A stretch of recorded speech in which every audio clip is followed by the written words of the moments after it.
Kitco Mining's special coverage of the Bank of Montreal's 32nd Global Metals, Mining and Critical Minerals Conference is brought to you by First Majestic Silver.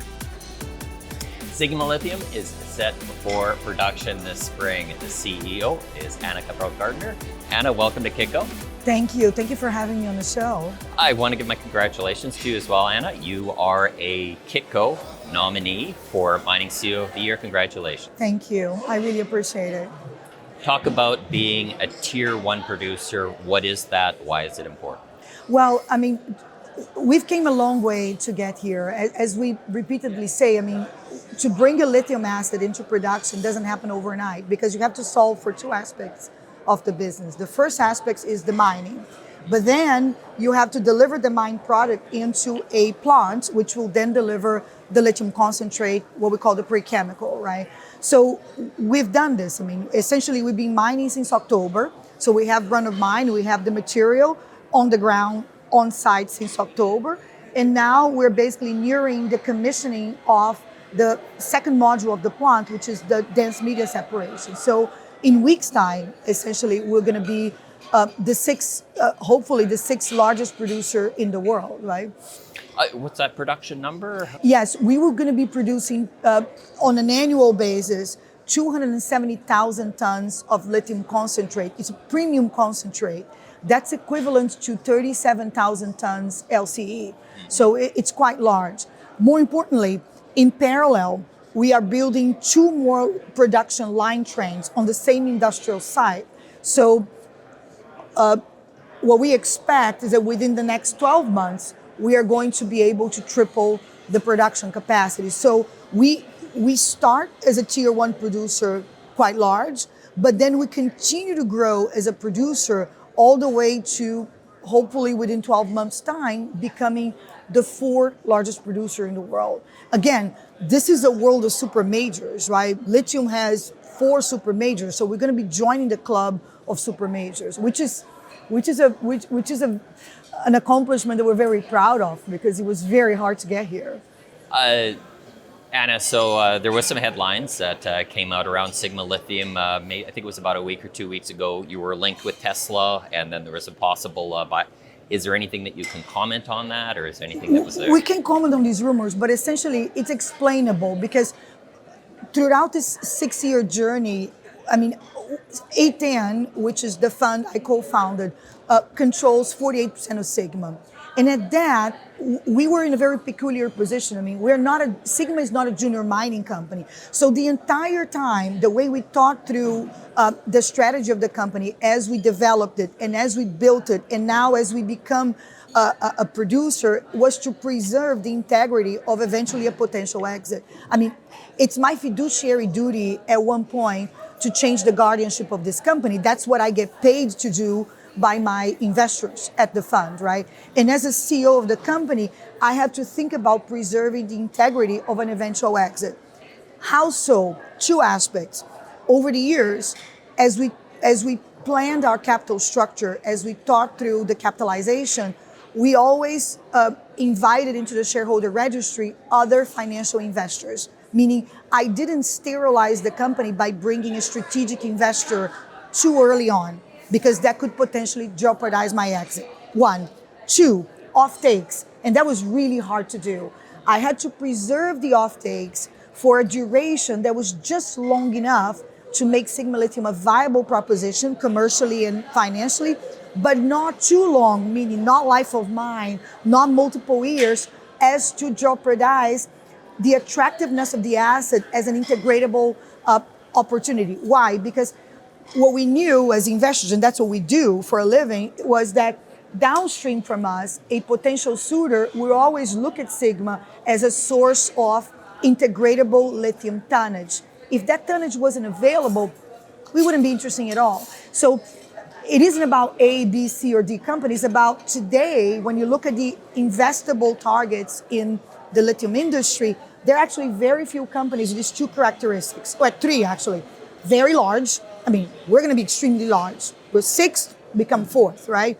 Largest producer in the world. So we got a lot of tonnage. So large, available lithium tonnage, and a shareholder registry, which is essentially filled with very, committed financial investors.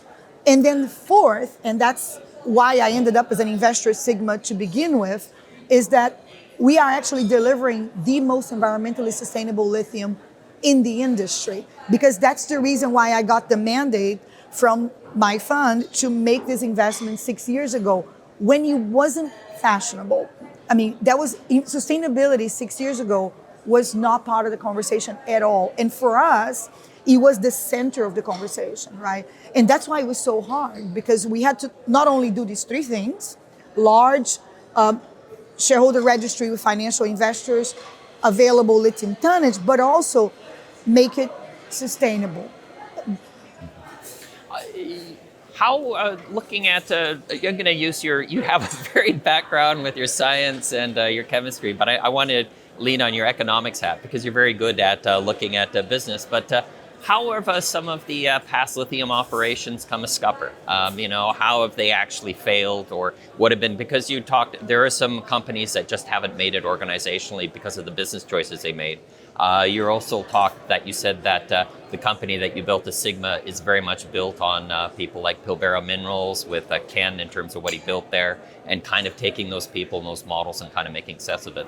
What were the pitfalls that you were trying to ignore? Well, it's actually very sad that just now larger investors, clients, downstream, potential purchases of the material are looking at this industry with a different eye. Mm-hmm. I mean, I lived through the down cycle. I made this investment in 2016. So we lived through the entire bear cycle, and it was brutal. I mean, brutal. I'll give an example. As recently as December 2019, we had to make $10 million available. We had to make a large line of credit available to Sigma, because we tried to do an equity offering, and there was zero interest. Zero, right? A year later, in 2020, December, we decided to go for the expansion into phases 2 and 3. It was bottom cycle. That's 2 years ago, right? Skepticism in general. We were heavily criticized for deciding to go into feasibility for an expansion, which we're now starting to build, and we're fully funded to build. So the industry wasn't the object of long-term capital, which is exactly what we provided through A10 and its private investors. So it's sad, because there were a lot of bankruptcies and a lot of companies that failed, in fairness, in great part, due to no fault of their own. Now, when you think about management, though, what we bring to the table is we've always had the managerial capabilities to run a larger company, because that's what we do. So the fact that we're never a junior company helps us now when we have like 1,000 people, we're about to enter production, and we have to manage a complex operation, because we have two teams there. You have a 500-person construction team building phases 2 and 3 on site, and they were continuing on through the build of phase 1, which ended in January, right? And we have the commissioning production team, where we are running a mine. The mine is producing, so we have a mining team running, and we have a plant that's in commissioning, full-fledged commissioning. So different skill sets. Now, what's special? We ran this like venture capital private equity, meaning everyone gets market salaries, but heavily equity incented. So top management, second layer, third layer, equity holders. And at that, there's this common purpose, which is the sustainability purpose and social sustainability purpose, but there is like a partaking in value creation for everyone. So bringing that kind of professionalism to running these businesses, like we would build a company to last, basically, is kind of what we brought to the table, right? You said in another interview that miners in Brazil had lost their social license. Yeah, it's very sad, because as a citizen and as investors, I mean, what we saw, that was a missed opportunity. In other words, Brazil is a poor country, right? And as a poor country, to bring investments into a region, or especially inland, one can only do it through very few types of industries, and mining is one of them. So in the region where we are, where it's mining, agriculture, and cattling, right? In our region, because it's semi-arid and extremely dry, agriculture and cattling aren't there, and mining wasn't there. So there was no investment. So we saw that mining could be a vector to develop Brazil, and we believed in it as investors, as people, what have you. What happened in 2016, could have potentially robbed the country of that opportunity to develop itself on the back of mining, like Australia did, like Canada did, in a way where the society had turned against the industry because we experienced, through the first tailing dams collapse, the worst ecological disaster of the country. I mean, I get goosebumps because it was awful, right? And sadly, no one talked about it. So it was a non-event. So our investors in our fund, we decided, we are an impact fund. So we decided to go to the heart of the issue, meaning we're going to put our boots on the ground in natural resources to prove that it's possible to develop a mining asset, to bring it to pre-chemical metallurgy, so mining industry and pre-chemistry metallurgy, which is, again, tough industry, impeccably sustainably. And so 6 years later, that's what we did. And at that, we opened the door to this industry to basically become the vector developing the country. Look in our region. We are in the poorest region in Brazil, right? And it's in one of the richest states of Brazil. Before Sigma, there was nothing there, right? There's small businesses, nothing had much happen. After Sigma, there are 8 global companies, like staking claims in the area, junior explorers, developers, 8, Australian, Canadian, English, international. So look what we brought to the region. What we're hoping 5 years from now, the city will be different. 10 years from now, the region will be lifted from the current levels of poverty it is in. So this is natural resources. So that's kind of the purpose of it. I mean, to make it palatable and special again. But it was possible because we actually made the sacrifices to develop it sustainably back 6 years ago.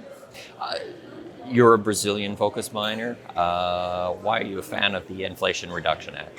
Oh, I love it. I mean, the Inflation Reduction Act, ushered the new era in EVs. I mean, think about that. Like when we started 6 years ago, there was only one market for EVs, and that was China, right? US was negligible, Europe negligible compared to China. Then the pandemic came, and then Europe became this behemoth, right? Europe became half the market overnight. So, but the US was not there because, combination, cultural, lack of incentives, what have you. Then 2022, initially Green Plan, then Energy Security Plan, then renamed Inflation Reduction Act, masterstroke. All of a sudden, the US becomes a viable EV market. So according to the projections now, in 25, the US will be 20% of the market from zero. So it's just fantastic. It's a bit like EVs in the US are now a mainstream proposition. And more so, we heard from one of our clients, an automaker, that today in America, most people below 40, they don't think of their next car purchase as, they don't aspire to buy a combustion car next. So they aspire to buy an EV. So think about what could happen 3-5 years from now when these 40-year-olds and below go for the next car purchase. We're living through the uptake, exponential curve, actually. Last question, Anna. Congratulations again. You're going to have the mine. You're going to be cash flow positive this year. That is a big change for the company because I imagine the entire focus all this time has actually been able to kind of get to this point. What's next? Well, I'm going to sleep for 6 months. No, what is next? Essentially, we have the other part of the project, right? Because what happens to Sigma is that as we become a producer, we reposition the company and reprice the company. There's a skepticism gap, and we're hearing here a lot between developers. In the lithium industry, everyone trades like a developer, and then until you prove that you're producing, until you do first shipment. So then you enter what we call the producer's ladder, right? Yeah. And at that, in the case of Sigma, that's what's next. We're now finalizing a detailed engineering for the expansion where we're going to triple in scale. So what's next is in the next 12 months, we're funded, fully funded to do it. We are going to build those 2 additional line trains. So by hopefully this time next year, we'll be talking about commissioning the 2 additional line trains and becoming, the 4th largest lithium producer in the world from 6th largest lithium producer in the world. So that's the challenge. Is deliver the additional construction work for the expansion throughout the next 12 months. Anna, thanks for making time with Kitco. Thank you. My name is Michael McCrae with Kitco Mining here at the BMO conference. Kitco Mining's special coverage of the Bank of Montreal's 32nd Global Metals, Mining and Critical Minerals Conference is brought to you by First Majestic Silver.